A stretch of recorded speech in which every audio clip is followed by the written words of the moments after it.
че се... Лей, лей, лей. Шаве, лей. What the fuck, лей. Really? Лей. Всяка чалгарска песен се чува, започва или свършва, или по време на песента. Лей. Какво е това лей? Какво ще поливаме? Какво ливане? Какво лей? Какво просто... Това е... Сик! Караме да повръщам. Really? Why?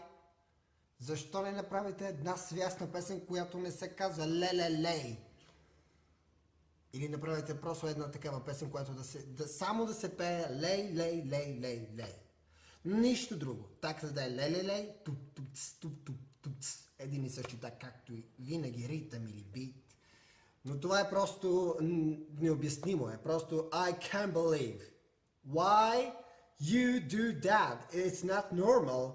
Не е нормално да правиш песни, с които първо клипа няма нищо общо с текста, а да не говорим персонажите.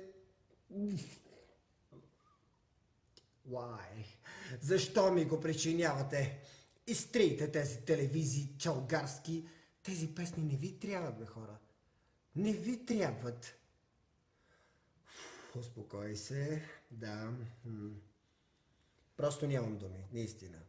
Това е лей. Всяка песен започва с лей направо.